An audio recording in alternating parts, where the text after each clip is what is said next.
O Facebook e as redes sociais em geral são considerados os grandes vilões de quem está estudando para atingir algum objetivo um pouco mais difícil, como, por exemplo, passar no vestibular, ou passar num concurso, ou fazer uma pós-graduação. Mas será que, de repente, o Facebook não pode se tornar um grande aliado, inclusive para ensinar você a escrever melhor? Meu nome é Ana Lopes, do Mais Aprendizagem, e eu vou te ensinar a fazer isso depois da vinheta.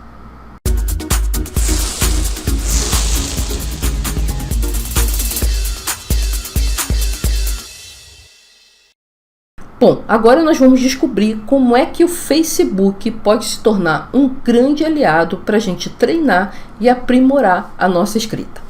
E o segredo está onde mais? Nos famosos textões. Você já deve ter ouvido falar nos textões do Facebook, que são aqueles textos enormes em que geralmente as pessoas estão defendendo alguma opinião. Então são textos opinativos. O grande problema desses textos é que normalmente a argumentação deles é muito fraca. E olha só que legal, além de aprender a escrever melhor, você pode melhorar o ecossistema do Facebook apresentando textos opinativos que tenham uma argumentação melhor do que a maioria daqueles que a gente encontra por aí. Vamos ver como é que faz isso? Antes de continuar, deixa eu explicar que esse vídeo, na verdade, ele continua um vídeo que eu fiz na semana passada. E se você não viu esse vídeo, dá uma olhadinha no card aqui em cima para você entender melhor. O vídeo era sobre como escrever bem, mesmo que você não tenha uma grande bagagem de leitura. Vale a pena dar uma olhadinha lá. E o que eu explicava lá? Que grande parte do texto que você escreve, o texto argumentativo dissertativo, ele está na argumentação. Você tem uma introdução, vários parágrafos ou vários capítulos, se você estiver escrevendo um texto maior, de argumentação, basicamente de argumentação para defender a tese que você apresentou na introdução, e finalmente você conclui apresentando alguma solução para o problema identificado. Tá? E a grande questão, então, já que boa parte do texto é pura argumentação, é como argumentar direito, como argumentar bem. Então a gente viu, rapidamente aqui revisando, que a gente pode argumentar de forma lógica, então se tal coisa é verdade, então tal outra tem que acontecer. A argumentação de consenso, que é fazendo afirmações de coisas que as pessoas já sabem, só reafirmando para lembrar as pessoas. Tem também a argumentação baseada em dados, em que você pega dados que são conhecidos ou que vêm de alguma fonte reconhecida e você usa como argumento a favor da ideia que você está defendendo. E também tem os argumentos de autoridade, que podem vir de documentos reconhecidos, documentos oficiais, ou de citações de pessoas famosas ou de pessoas que estão em algum cargo importante, em alguma posição de autoridade. Certo? Se você quer ver exemplos concretos, você pode, como eu disse, olhar lá no vídeo anterior.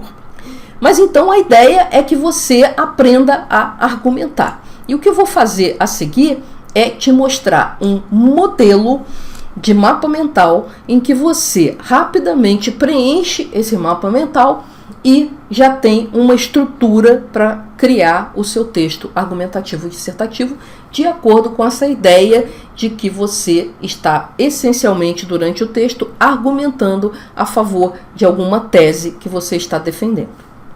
Então aqui está o mapa mental que vai te ajudar a muito rapidamente escrever um texto argumentativo dissertativo.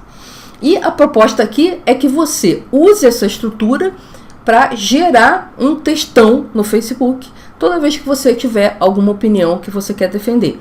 E o mais legal de você fazer isso é que você vai ter um texto bem argumentado e, ao mesmo tempo, você vai ter a oportunidade de receber os feedbacks das outras pessoas. Então, uma pessoa que traz um dado novo, uma pessoa que discorda de algum dado que você apresentou e que vai te apresentar outros argumentos. Então, com isso, você vai refinando a sua capacidade de raciocinar de maneira argumentativa. Então, vamos dar uma olhada nos detalhes desse mapa. Vamos começar aqui pela apresentação da tese. Então, a tese é a ideia que você vai defender. Geralmente, o que acontece nos textões que a gente comentou, que eles são mal argumentados, é que a pessoa já começa com uma tese em mente e começa a dizer que aquilo é a verdade absoluta. Mas a gente vai ser melhor do que isso. A gente vai também escrever o que seria a antítese, ou seja, qual seria a opinião contrária a essa tese inicial. Normalmente a gente começa com alguma tese com a qual a gente tende a concordar e aí faz um exercício de escrever o que seria a opinião contrária a essa tese, que é o que a gente chama de antítese. Em seguida, a gente vai começar a procurar argumentos. E, como a gente viu, um dos argumentos mais importantes são os dados. E aí tem que fazer um pouquinho de pesquisa. Com o Google na mão, não é muito difícil você fazer uma pesquisa em cima de algumas fontes que você considera confiáveis e aí buscar dados concretos que sustentem uma tese que você está querendo defender ou até que sustentem a antítese. É importante que você, nesse momento, abra sua cabeça para coletar os dados de uma maneira mais ou menos independente. Depois, talvez você até mude de opinião. Logo em seguida, você pode coletar também argumentos de autoridade, que são os segundo e mais importantes naquela estrutura de argumentação que a gente mostrou. Então, você vai colocar aqui o autor desse argumento de autoridade, seja uma citação, alguma coisa assim, ou o documento da onde você tirou aquela informação. Esses são argumentos de autoridade. Então, você vai coletando ali pelo menos uns 3 argumentos de autoridade. E se você encontrar outros tipos de argumentos, um argumento lógico com o qual você concordou, um argumento de consenso que você achou interessante, você vai coletando aqui. Então, no final, você vai ter pelo menos uns 9 argumentos aí, distribuídos entre argumentos contra e a favor, ou seja, argumentos pela tese e argumentos pela antítese. Quanto mais aberta ficar a sua cabeça, melhor na hora que você estiver coletando os argumentos. E aí, em cima disso, é que você vai resolver se você vai defender a tese inicial ou se você vai fazer um texto defendendo a antítese, certo? E você pode também, a partir disso, começar a propor soluções para o problema que foi apresentado, ok? A gente vai ver agora uma aplicação prática desse mapa mental na construção de uma argumentação. Então vamos lá, vamos fazer esse trabalho em cima de um tema que é bem polêmico e bem difícil de fechar uma posição, que é o tema da pirataria. Vamos começar então pela nossa tese. A tese inicial é de que a pirataria deve ser permitida por causa do direito de acesso à informação. E a gente, como a gente se comprometeu a também elaborar uma antítese, a gente vai, então, colocar aqui uma tese completamente contrária à anterior, que seria o seguinte: a pirataria é um crime previsto em lei e, por isso, não deve ser praticada e precisa ser combatida. Então, são 2 pontos de vista bem diferentes sobre o mesmo assunto. Aí a gente começa a coletar, então, os argumentos. Argumentos de dados, né? Informações precisas, números e tal, estudos. Então, o primeiro argumento de um site que afirma o seguinte: enquanto uma camiseta original custa em torno de R$ 7,00 em mão de obra, uma pirata feita nas confecções clandestinas dos bairros paulistanos do Brás custa 30 centavos. Então, você pode pegar esse dado aqui e começar a elaborar uma argumentação, que na verdade seria uma argumentação a favor da antítese que a gente estabeleceu, que é toda uma argumentação que existe sobre a questão de você ter uma cadeia de produção onde você está pagando muito barato pela mão de obra, geralmente essa mão de obra não está legalizada, você não tem recolhimento de impostos, e etc, etc, etc. Então você tem aí um enorme prejuízo para o país quando você permite que se instale uma indústria pirata, porque aqui na verdade não estamos falando de uma indústria que funciona na base da pirataria. Tá? Agora vamos ver outros dados que são a favor da primeira tese que a gente levantou. Esse dado aqui também veio de um site. Um novo levantamento realizado pelo Instituto Africano de Governança revela que a pirataria aumentou as taxas de alfabetização nos países pesquisados. Então, essa é uma informação que pode fortalecer uma argumentação a favor da liberação da pirataria em situações em que ela está ligada ao direito de acesso à informação. Tá? E, para fortalecer ainda mais isso, eu poderia dizer o seguinte: um dado da Fundação Getúlio Vargas, que é forte, então também seria um argumento de autoridade, é que a cada ano de estudo a renda da pessoa aumenta em média 15%. Então é importante isso, né? Inclusive com relação ao combate à pobreza, não é só direito à informação. Agora, outras argumentações, agora de autoridade. Então, primeiro eu tenho assim: a pirataria é um desincentivo à produção.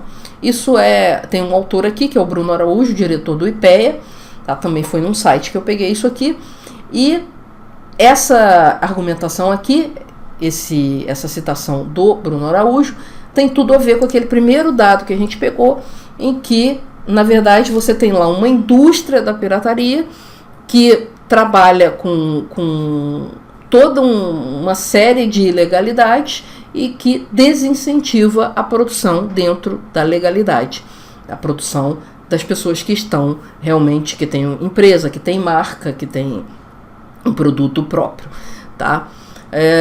Uma outra citação que eu coletei e que, na verdade, se você sabendo usar, ela pode ser usada tanto a favor da tese quanto a favor da antítese, é do Martin Luther King. O Martin Luther King, se você não conhece, é um expoente da defesa dos direitos civis nos Estados Unidos, mais ou menos na década de 60, aquele cara que foi morto e tal, numa época em que ele estava defendendo que deveriam cair aquelas leis que dividiam os espaços e os direitos de negros e brancos. Tá? Então esse cara disse o seguinte: não há nada de mais trágico nesse mundo do que saber o que é certo e não fazê-lo. Tá? Então, usando bem, você pode usar essa citação tanto para defender a tese quanto para defender a antítese. Uma outra coisa que vem agora, não de uma pessoa, mas da ONU, que isso também é um argumento de autoridade. Lembra que a gente falou da questão do documento, né? E o texto é o seguinte: em 1946, durante a sua primeira sessão, a Assembleia Geral da ONU adotou a Resolução 59.1, que afirmava: a liberdade de informação constitui um direito humano fundamental. Tinha mais coisas aqui, por isso que não fechou aqui as aspas, tá? E aí você vai coletando outros argumentos, tá?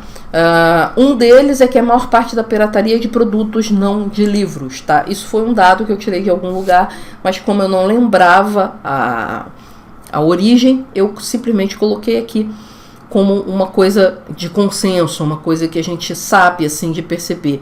Até porque se a maior parte do consumo não é de livros, e sim de produtos mesmo consumíveis, a maior parte da pirataria não vai ser de informação, tá? Outro argumento é que existem maneiras legalizadas de garantir o acesso à informação. Tá? Então você não precisa só da pirataria para garantir o acesso à informação. Você pode ter outras maneiras. E um outro ainda é que, para um bom funcionamento da democracia, as leis precisam ser cumpridas.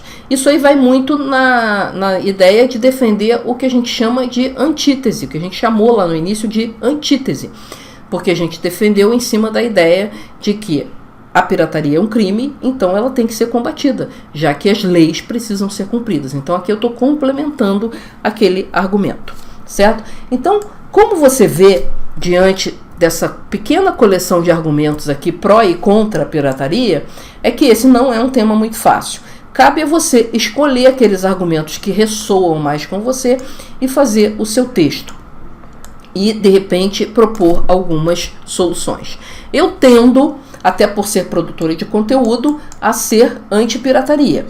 Então já estou fazendo aqui um disclaimer, né? Já estou falando, olha, eu tenho a tendência a ser anti-pirataria, porque eu sou produtora de conteúdo e eu vivo disso. Então eu não gostaria de ver o meu produto pirateado, o meu conteúdo pirateado.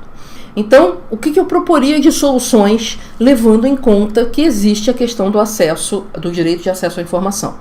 Por exemplo, a eliminação da carga tributária na cadeia produtiva de materiais de divulgação de informação. Então, de repente, a gente poderia ter um sistema tributário que facilitasse a vida de quem produz informação, tá? Especificamente na questão de produtores de informação.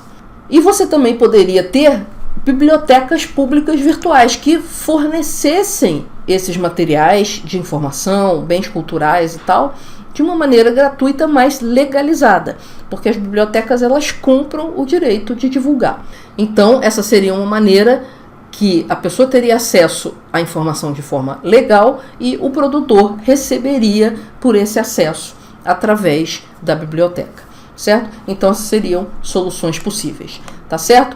Agora, nada impede de você defender uma outra posição e aí apresentar outras soluções. O que eu estou querendo mostrar, na verdade, aqui é que essa estrutura desse mapa mental, ela te ajuda a pensar sobre o assunto e construir um texto argumentativo dissertativo que tenha alguma coerência, diferente da maioria dos textões que a gente encontra aí no Facebook. Então, o desafio que eu lanço para você é pegar um tema que você goste, que você tenha interesse, usar essa estrutura aqui e montar um texto e colocar lá no Facebook para os seus amigos comentarem, para ver o que eles vão trazer de novos argumentos, de novas discussões, para que você até enriqueça uma segunda versão sobre o tema, ou quem sabe até mude de ideia. E se você quiser uma cópia desse mapa para você poder imprimir e pensar sobre o próximo textão que você vai escrever no Facebook, ou até sobre a próxima redação argumentativa e dissertativa que você vai fazer, então você dá uma passadinha lá no blog que vai aparecer aqui no card ou então embaixo do vídeo, e lá você vai ter a oportunidade de fazer o download desse mapa, para você poder imprimir à vontade e praticar a sua capacidade de escrever textos argumentativos dissertativos. Eu estou esperando você lá no blog e até a próxima. E aí, você gostou desse vídeo? Então dá um joinha ali embaixo e compartilha com seus amigos. Você também pode se inscrever no canal, clicando ali no cantinho. Ou então visitar o nosso blog, o maisaprendizagem.com.br, e continuar aprendendo a aprender na velocidade da internet. A gente se vê no próximo vídeo.